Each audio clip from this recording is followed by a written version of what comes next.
पूर्णमदः पूर्णमिदं पूर्णात् पूर्णमुदच्यते पूर्णस्य पूर्णमादाय पूर्णमेवावशिष्यते। श्रीकृष्ण गोविंद हरे मुरारे, हे नाथ नारायण वासुदेवा।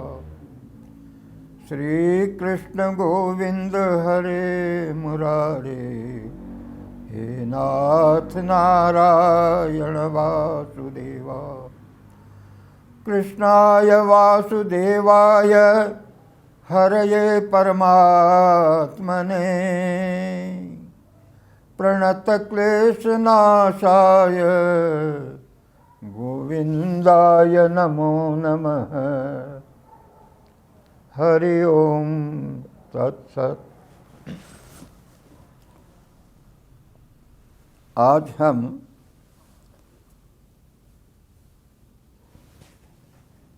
चौदहवें अध्याय का अध्ययन करेंगे। इस अध्याय का नाम है गुणत्रय विभाग योग। अब तक हमने गुणों की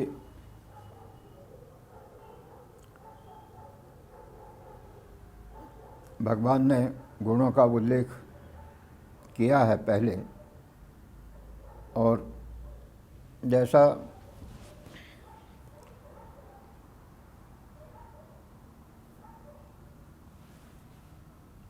ग्रंथ रचना की पद्धति है कि पहले संक्षेप में सूक्ष्म संकेत कर देते हैं और उसके बाद उसका विस्तार से विवरण करते हैं।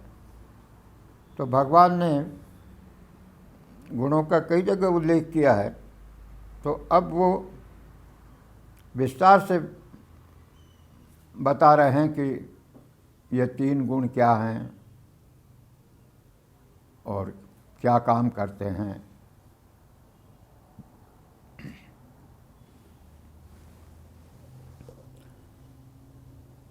श्री भगवान उवाच परम भूयः प्रवक्ष्यामि ज्ञानानां ज्ञानमुत्तमं यज्ञात्वा मुनयः सर्वे परां सिद्धिम् इतो गताः। अब भगवान अर्जुन पर बहुत ही प्रसन्न है। अर्जुन से ऐसा शिष्य मिल जाए तो उसको वो कहते हैं कि अब मैं तुम्हें ज्ञानों में सबसे उत्तम जो ज्ञान है वो बताऊंगा। जिस ज्ञान को प्राप्त कर इतने मुनि मोक्ष को प्राप्त हो, इतने मुनियों ने मोक्ष प्राप्त कर लिया है। मुनयः सर्वे पराम सिद्धिम, परम सिद्धि प्राप्त कर ली मुनियों ने। इदं ज्ञानमुपाश्रित्य मम साधर्म्यमागताः सर्गेऽपि नोपजायन्ते प्रलये न व्यथन्ति च। ये ज्ञान ऐसा है कि इसको जान लेने के बाद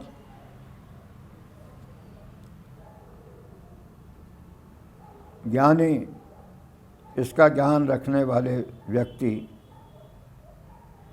वे मुझसे अभिन्न हो जाते हैं, साधर्म्य प्राप्त कर लेते हैं, यानी मेरे जैसे ही हो जाते हैं, मुझसे अभिन्न मुझ में मिल जाते हैं। और उनको न तो जब सृष्टि का अंत होता है तब किसी प्रकार का कष्ट और व्यथा होती है, और न सृष्टि का जन्म होता है तब किसी प्रकार का कष्ट होता है। यानी उनका पुनर्जन्म नहीं होता, वो जन्म मरण के चक्र से मुक्त हो जाते हैं और मुझसे अभिन्न हो जाते हैं।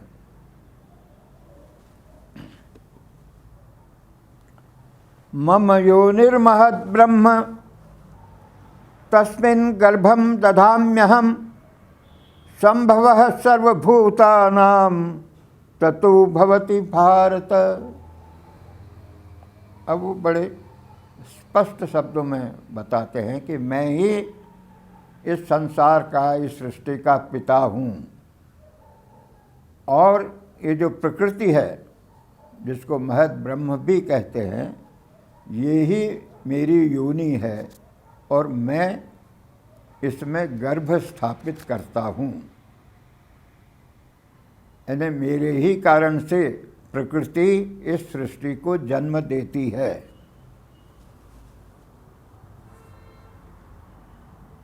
सर्वयोनिषु कौन्तेय मूर्तयः संभवन्ति याः तासां ब्रह्म महद्योनिर् अहम बीजप्रदः पिता।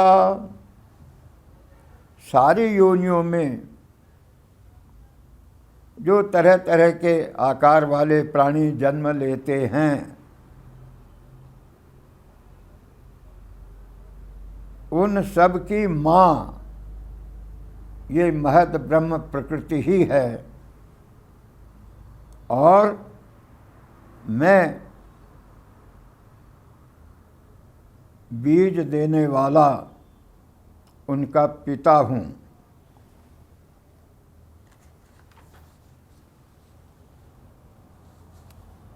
सत्वं रजस्तम इति गुणाः प्रकृति संभवाः निबध्नन्ति महाबाहो देहे देहीनम् अव्ययम्। इस प्रकृति के 3 गुण हैं, सत्व, रज और तम।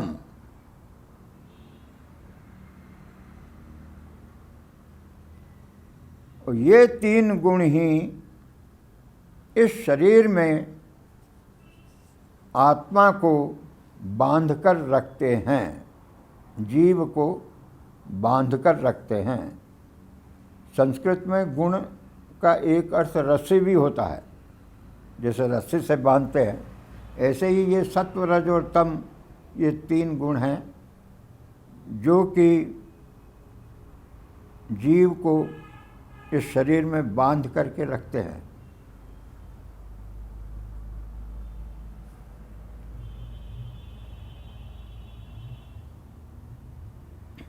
तत्र सत्वं निर्मलत्वात् प्रकाशकं मनामयं सुख संगेन बध्नाति ज्ञान संगेन चानघ।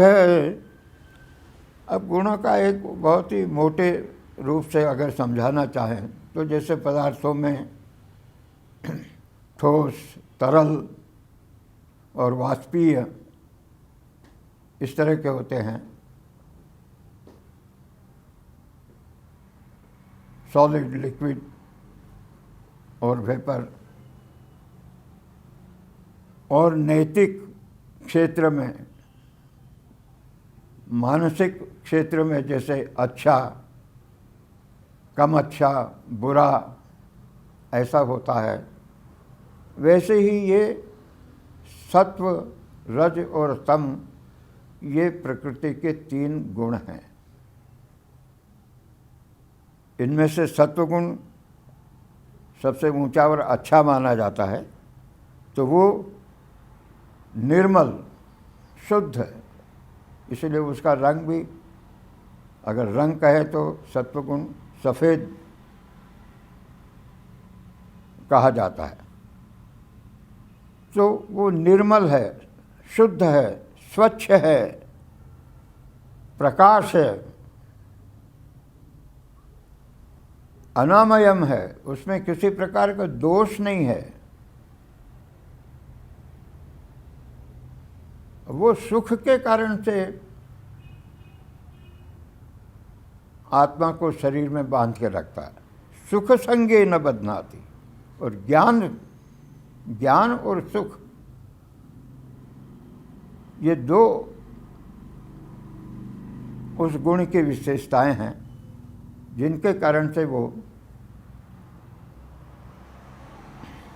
कोई ज्ञानी व्यक्ति भी है तो वो भी उसमें सत्वगुण की प्रबलता है, पर बंधा हुआ है, वो भी बंधा हुआ है।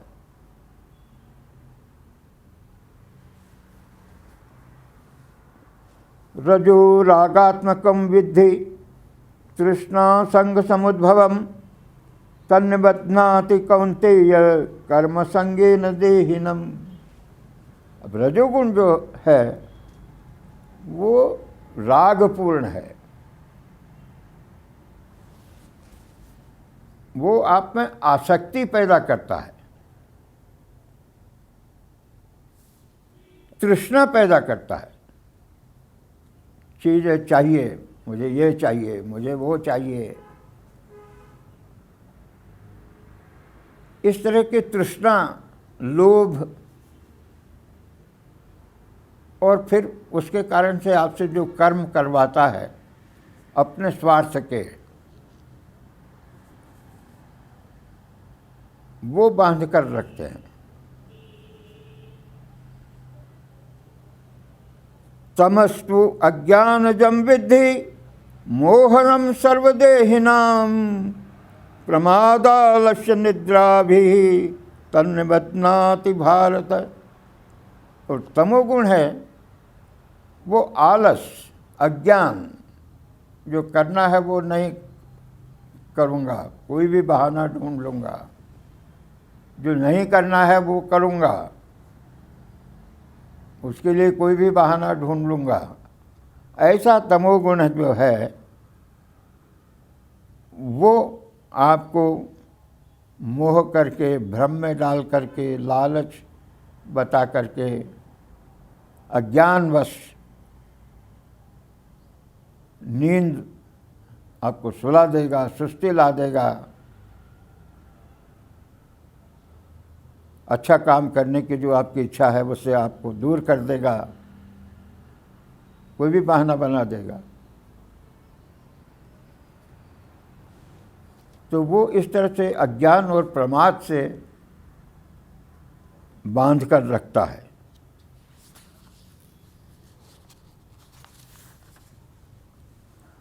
सत्वं सुखे संजयति रजः कर्मणि भारत ज्ञानम आवृत्य तो तमः प्रमादे सज्जयत्युत।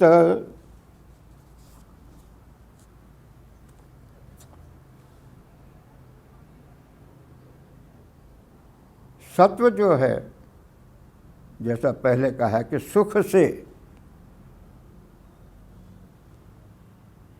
और रजोगुण आपसे कर्म करवा के, और तमोगुण आपको अज्ञान में फंसा करके बांध कर रखता है। अब कई बार एक प्रश्न उठता है कि भगवान इतने अच्छे हैं, भगवान ने ये सृष्टि उत्पन्न की, तो इसमें वो शैतान क्यों पैदा कर दिया? अरे भाई, भगवान तो सब समर्थ है, एक शैतान पैदा कर दिया, आपको गलत रास्ते पे ले जाता है। बुरा होना ही क्यों चाहिए? जब भगवान सारी सृष्टि का मंगल चाहता है, उसका पिता है सृष्टि का, तो यहाँ ये खराब बातें, गलत बातें, पाप, अत्याचार, ये क्यों है?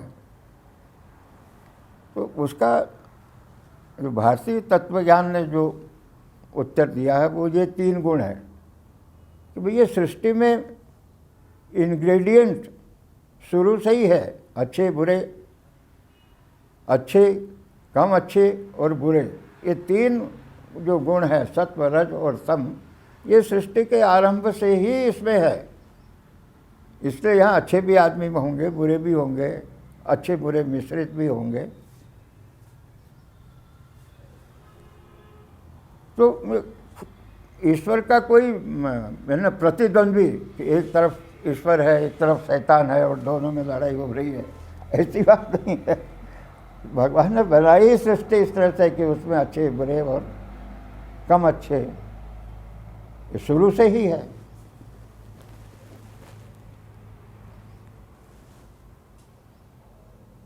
रजस्तमश्चाभिभूय सत्वं भवति भारत, रजः सत्वं तमश्चैव, तमः सत्वं रजस्तथा। अब हर व्यक्ति में, हर प्राणी में, हर पदार्थ में ये तीन गुण है, लेकिन कभी एक गुण प्रबल हो जाता है। कई लोगों में सत्वगुण प्रबल हो जाता है, वो दूसरे दो गुणों को दबा लेता है। रजोगुणी आदमियों में रजोगुण प्रबल हो जाता है, तमोगुणियों में तमोगुण प्रबल हो जाता है, उनका सत्व और रज। और एक ही व्यक्ति के जीवन में ऐसे अवसर आते हैं जबकि सत्वगुण प्रबल हो गया। कभी कभी हम देखते हैं कि कोई बहुत बुरा आदमी है लेकिन बड़ा अच्छा काम कर देता है। कई बार देखते हैं कि बहुत अच्छा आदमी है लेकिन बहुत बुरा काम कर देता है। तो वो कहते हैं कि कभी सत्वगुण प्रबल हो जाता है तो बुरा आदमी भी अच्छा काम कर बैठता है, कभी तमोगुण प्रबल हो जाता है तो साधु से साधु आदमी भी गलत काम कर बैठता है। तो ये गुणों का खेल है। सर्वद्वारेषु देहेस्मिन् प्रकाश उपजायते, ज्ञानम यदा तदा विद्याद् विवृद्धम सत्वमित्यु। जब सत्वगुण बढ़ता है तो आप देखते हैं कि आदमी प्रसन्न रहता है, सुखी रहता है। ऐसा लगता है कि कुछ एक प्रकाश, लाइट जैसी जैसे हृदय में उठ गई है, तो अपने को हल्का भी महसूस करता है और ऐसा लगता है कि कुछ उसको जैसे ज्ञान हो रहा है। जैसे अभी अपन ये सुन रहे हैं तो एक तरह से अपना सत्वगुण थोड़ा बढ़ा हुआ है, अच्छा लग रहा है। कभी तमोगुण आ जाता है, कभी रजोगुण आ जाता है। तो जब सत्वगुण बढ़ा हुआ रहता है, जैसे हम मानकर चलें कि हम अभी इतनी अच्छा ज्ञान की बात कर रहे हैं तो अपना सत्वगुण बढ़ा हुआ है। लोभ प्रवृत्तिरारंभ, कर्मणाम असमः स्पृहा, रजस्येता निजायन्ते विवृद्धे भरतर्षभ। और है अर्जुन, जब रजोगुण बढ़ जाता है तो आदमी में लोभ जागता है कि अरे मैं ये प्राप्त कर लूँ, ऐसा करूँगा तो ऐसा हो जाए, ये लाभ मिल जाएगा। इस तरह के कर्म करने की इच्छा होती है। सत्वगुण वाला आदमी शांति से भी बैठेगा। एक रजोगुण वाला कुछ न कुछ करेगा ही, कुछ न कुछ करेगा ही, तो निश्चल बैठ ही नहीं सकता। तो ऐसा जब प्रवृत्ति देखे आदमी को लगने लगे कि मुझे ये चाहिए, मैं इसके लिए ये करूँगा, वो करूँगा, तो उसका रजोगुण बढ़ा हुआ है। और तमोगुण अप्रकाशो अप्रवृत्तिश्च प्रमादो मोह एव च, तमस्येता निजायन्ते विवृद्धि कुरु नंदन। और अर्जुन, जब आदमी में बहुत आलस आ जाता है, कुछ नहीं करना है, पड़े रहो, अंधेरा शरीर का लगता है, उस आगे क्या कर, कुछ सोचता ही नहीं क्या करना है क्या नहीं करना है। ऐसी जब मन की स्थिति रहती है तो समझना चाहिए कि इसका अभी तमोगुण बढ़ा हुआ है। तमोगुण का उदाहरण एक कुंभकर्ण रामायण में 6 महीने सो रहा है।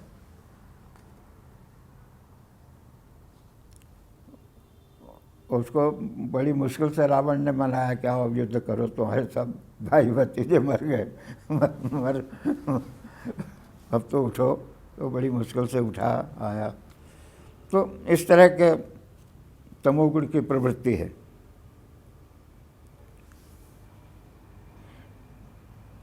यदा सत्वे प्रवृद्धे तु प्रलयं याति देहभृत्, तदोत्तम विदाम लोकान अम्लान प्रतिपद्यते। मृत्यु का वक्त समय जब आता है उस समय अगर किसी का सतोगुण बढ़ा हुआ है, यानी भगवान की तरफ उसका ध्यान चला गया, अच्छे विचार मन में आ गए हैं, तो उस आदमी का जन्म अच्छी योनियों में होगा। किसी अच्छे कुल में, ज्ञानी लोगों के कुल में जन्म लेगा। रजसी प्रलयं गत्वा कर्मसंगिषु जायते तथा प्रलीनस्तमसु मूढ़योनिषु जायते। तो भगवान ने पहले कहा है, 13वें अध्याय में बताया कि आदमी का जो जन्म होता है वो इन गुणों के कारण से ही होता है, पुनर्जन्म। तो इसलिए वो बता रहे हैं यहाँ कि सत्वगुण प्रबल रहा तब जन्म, मृत्यु के समय तो कैसा जन्म होगा, रजोगुण प्रबल रहा तो कैसा जन्म होगा। इसलिए उन्होंने 8वें अध्याय में कहा है कि मरते समय भगवान का नाम लो, ओम का स्मरण करो, ओम इत्येकाक्षरम ब्रह्म। उसका व्याहरण माम अनुस्मरण यह प्रयाति त्यजन देहम स याति परमाम गतिम। भगवान का नाम लेते हुए जो मरता है उसका सत्वगुण प्रबल रहता है तो वो अच्छी योनि में जन्म लेता है। मैंने अच्छे कुल में, योगियों के ही कुल में जन्म ले सकता है, जहाँ का वातावरण अच्छा शुद्ध है ऐसे जगह जन्म लेगा। तो जब रजोगुण प्रबल रहता है और आदमी का अंतकाल के समय, तो फिर वो ऐसी योनि में जन्म लेगा जहाँ लोगों की कर्म करने में ही अधिक प्रवृत्ति हो, अपने स्वार्थ के लिए जीने में अधिक प्रवृत्ति हो।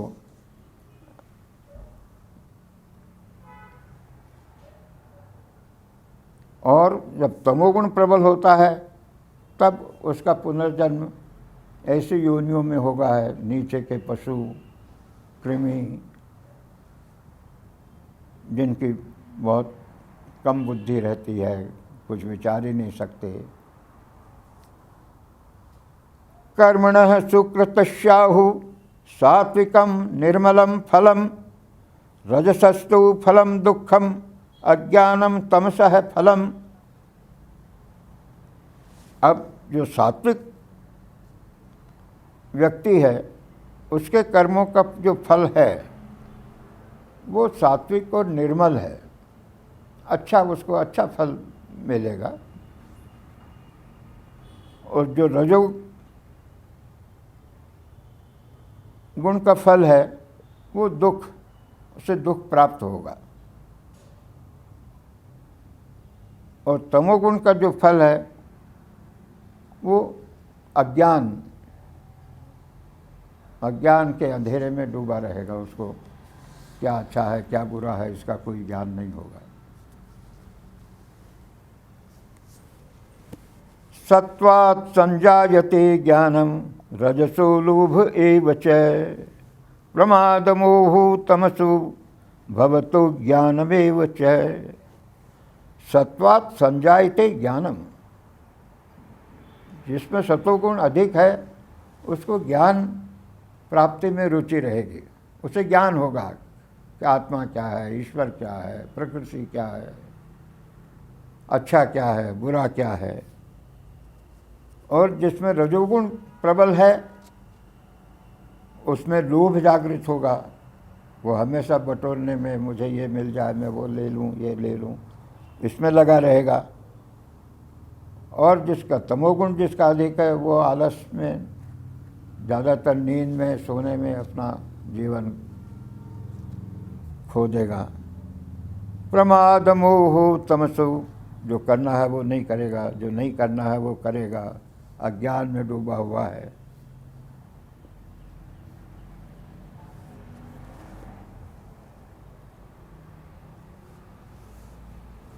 नान्यम गुणेभ्यः कर्तारं यदा दृष्टानुपश्यति गुणेभ्यश्च परम वेति मद्भावम सुधिगच्छति। इसके पहले ऊर्ध्वं गच्छन्ति सत्त्वस्था मध्ये तिष्ठन्ति राजसाः जगन्य गुणवृत्तिस्था अधो गच्छन्ति तामसाः। सतोगुण आपको ऊपर ले जाएगा, रजोगुण आपको बीच में रखेगा और तमोगुण आपको बिल्कुल नीचे पतन की ओर ले जाएगा।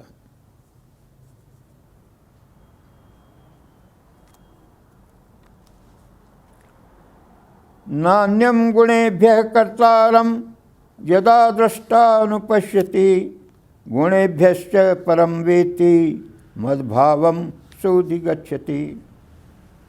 यही बात पहले 13वें अध्याय में भी कही है, उसके पहले भी भगवान ने कही है 3रे अध्याय में भी, कि गुणों के अलावा यानी प्रकृति के ये जो 3 गुण हैं वे ही सब करने वाले हैं, उनके अलावा कोई करता नहीं है। यानी आत्मा ये करता नहीं है। प्रकृति के ये 3 गुण अहंकार के कारण से ये 3 गुण ही सब काम करते हैं, अच्छे बुरे भले। ऐसा जिसको ज्ञान हो गया है प्रकृति और पुरुष क्या हैं, क्षेत्र और क्षेत्रज्ञ क्या हैं, आत्मा और अनात्मा क्या हैं, ऐसा जिसको ज्ञान हो गया है कि गुणों के परे भी एक है प्रकृति जिससे ये देह बना है, इसके अलावा भी एक विशेष परमेश्वर का अंश है, परमेश्वर है और उसका एक अंश है जो कुछ नहीं करता, सिर्फ देखता है और ये प्रकृति के गुण ही सब अच्छे बुरे काम करते हैं। ऐसा जिसको ज्ञान हो गया है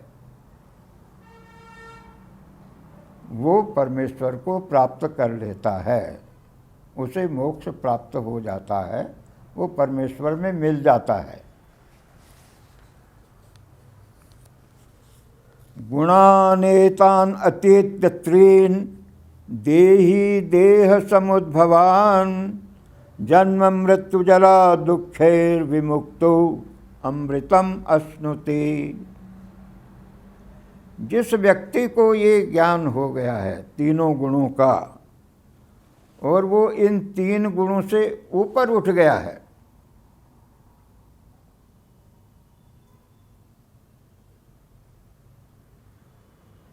और इन 3 गुणों से ही ये शरीर बना है, तो इस शरीर के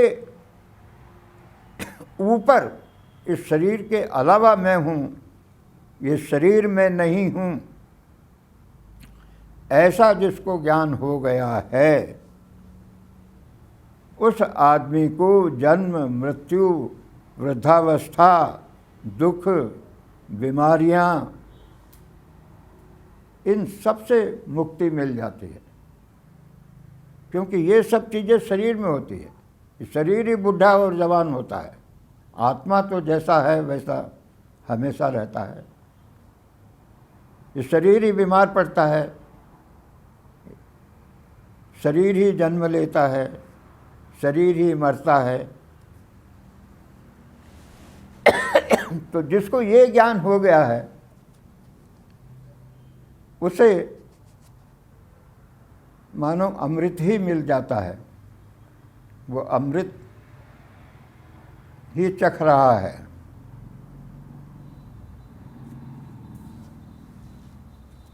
यानी वो अमर हो गया, उसको कोई मृत्यु और जन्म के चक्र से वो मुक्त हो गया है।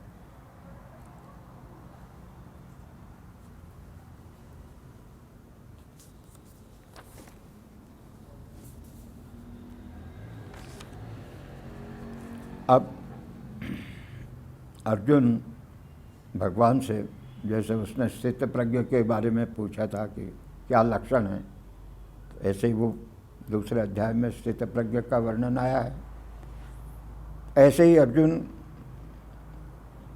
भगवान से पूछ लेता है कि आप बताइए कि ये जो गुणों के ऊपर उठ गया है, गुणातीत हो गया है, उस आदमी के क्या लक्षण है।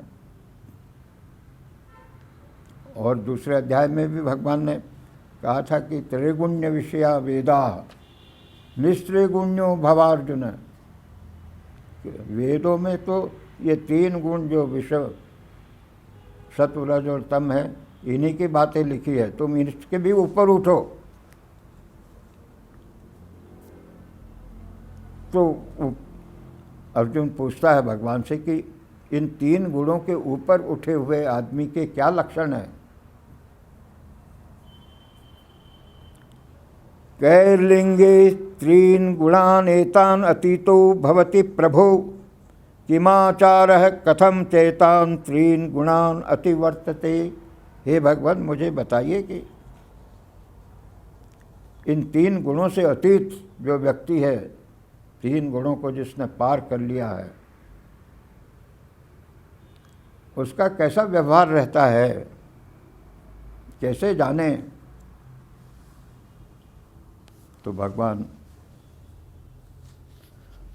बताते हैं। भगवान उवाच, श्री भगवान उवाच, प्रकाशम च प्रवृत्तिम च मोहमेव च पांडव न द्वेष्टि संप्रवृत्तानि न निवृत्तानि कांक्षति।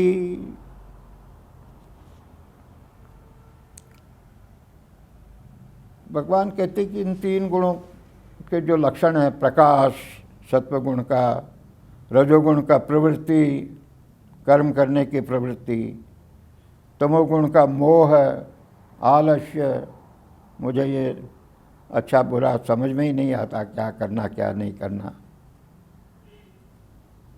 जिसको गुणों का ज्ञान हो गया है वो इस तरफ ध्यान ही नहीं देता कि ये शरीर कर रहा है, अच्छा करता है, बुरा करता है, नहीं करता है।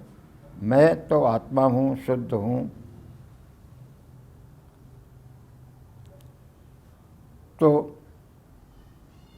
उसको न कभी ये इच्छा होती कि मैं सतोगुणी बनूं, रजोगुणी बनूं, न कभी ये दुख होता है कि मुझ में तमोगुण बढ़ गया है, उसके कारण से दुखी हो रहा है ना। उसका इन सांसारिक व्यवहारों की तरफ ध्यान ही नहीं जाता, वो ईश्वर के ध्यान में ही मग्न रहता है। दुनिया चलती रहती है,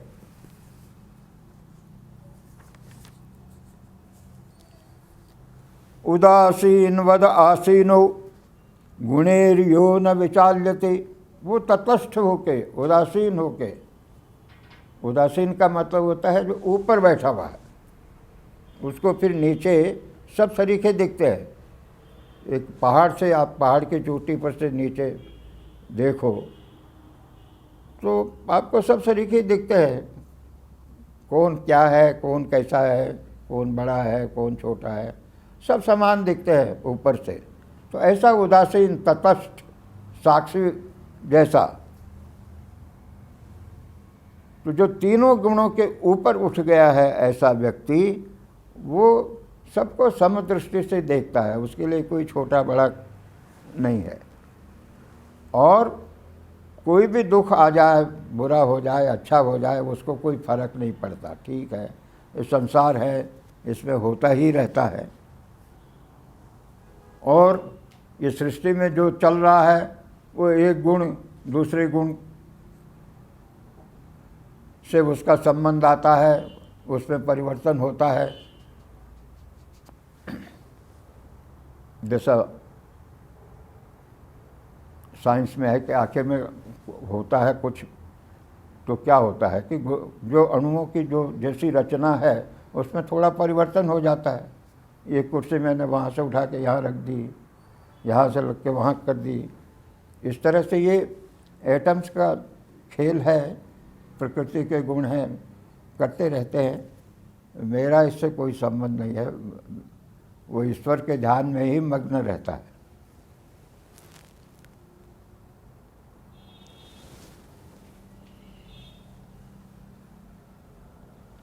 सम दुख सुख स्वस्थ समलोष्टास्म कांचन तुल्य प्रिया प्रियो धीर तुल्य निंदात्म संस्तुति। ऐसे आदमी को सुख दुख सब सरीखे है, वो स्वस्थ है, अपने में ही मग्न रहता है, अपने आत्मचिंतन में, आत्मज्ञान में, परमेश्वर के ध्यान में ही मस्त है। उसके लिए मिट्टी पत्थर और सोना हीरे जवाहरात सब सरीखे है, सब पत्थर है। किसी तरह का लोभ नहीं है। उसके लिए कोई प्रिय और अप्रिय नहीं है, सब समान है, सभी से मैत्री है, सभी का कल्याण भला चाहता है। धीर कभी विचलित नहीं होता, बड़े से बड़ा दुख आ जाए तो भी उसे धैर्यपूर्वक सहन कर लेता है कि चलो ईश्वर की यही इच्छा है तो यही सही, ठीक है, इंशाअल्लाह। धीरस let thy will be done, जैसा जीसस ने कह दिया, let thy will be done. धीरस तुल्य निंदात्म संस्तुति, ऐसा धैर्यपूर्वक जीवन बिताता है। और कोई तारीफ करे तो भी ठीक, कोई निंदा करे तो भी ठीक, वो उस तरफ ध्यान ही नहीं जाता उसका। ठीक है, कोई निंदा करे तो करे, तारीफ करे तो करे, दुनिया में चलता ही रहता है, कोई किसी को बुरा कहता है, कोई किसी को अच्छा कहता है। सम दुख सुख स्वस्थ समलोष्टास्म कांचन तुल्य प्रिया प्रिय धीर तुल्य निंदात्म संस्तुति।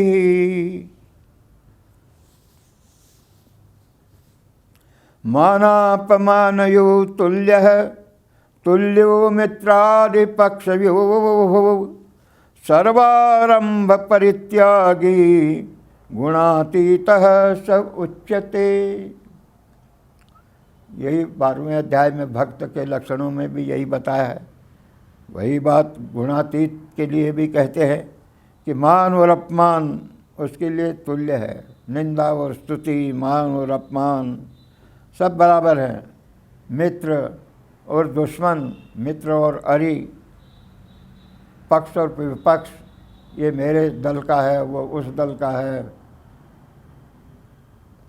इन सब के वो ऊपर उठ जाता है। उसके लिए कोई ये भेदभाव कोई माने नहीं रखते। सब परमेश्वर की संतान है, सब में परमेश्वर का अंश है।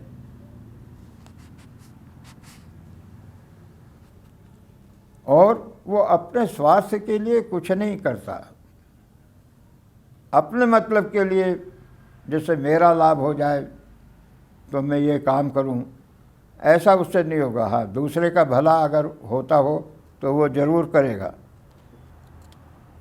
ऐसा व्यक्ति गुणातीत कहलाता है। तो उसने गुणों को पार कर लिया, उसे आत्मज्ञान हो गया है। माम च यो व्यभिचारेण भक्ति योगेन सेवते सगुणान समतीतेतान ब्रह्म भूयाय कल्पते। ऐसा व्यक्ति जिसकी मुझ में अटूट श्रद्धा और भक्ति है, मेरे सिवाय किसी दूसरे का उसके मन में ख्याल ही नहीं आता, ऐसा भक्त वो इन गुणों को तैर जाता है, पार कर लेता है, इन गुणों से मुक्त हो जाता है और वह ब्रह्म ही बन जाता है। वह मेरा मुझ में ही मिल जाता है, ब्रह्ममय ईश्वरमय हो जाता है। ब्रह्मणो ही प्रतिष्ठाहम अमृतस्य अव्ययस्य च शाश्वतस्य च धर्मस्य सुखस्य एकांतिकस्य च। भगवान कहते हैं कि मैं ही सारे ज्ञान का आधार हूँ। इस सृष्टि का और इस सृष्टि में जो ज्ञान है, जो सबसे उत्तम ज्ञान है,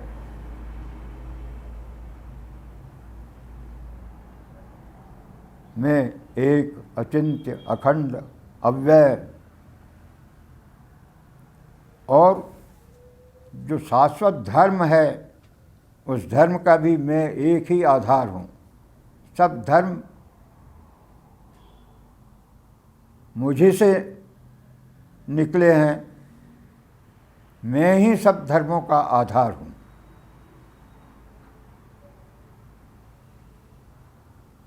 और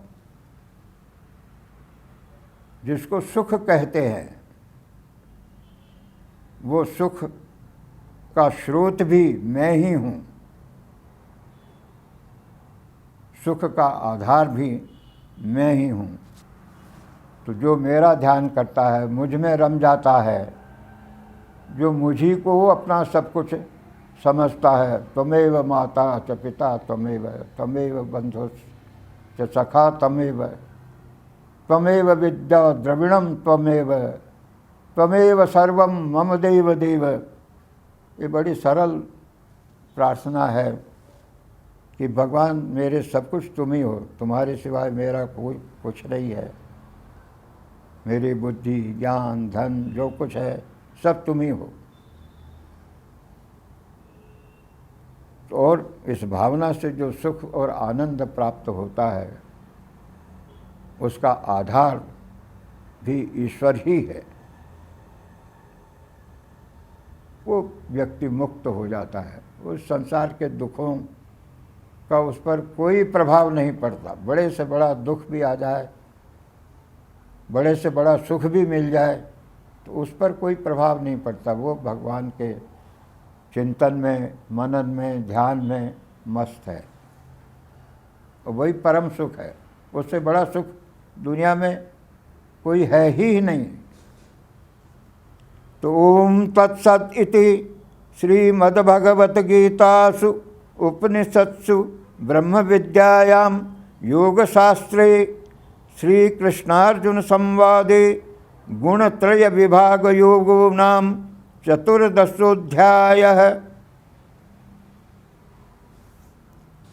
ओम पूर्णमदः पूर्णमिदं पूर्णात् पूर्णमुदच्यते पूर्णस्य पूर्णमादाय पूर्णमेवावशिष्यते। श्री कृष्ण गोविंद हरे मुरारे, हे नाथ नारायण वासुदेव। श्री कृष्ण गोविंद हरे मुरारे, हे नाथ नारायण वासुदेव।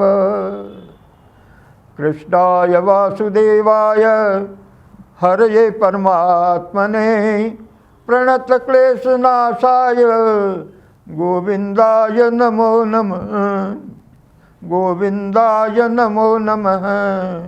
गोविंदाय नमो नमः। हरि ओम तत्सत्।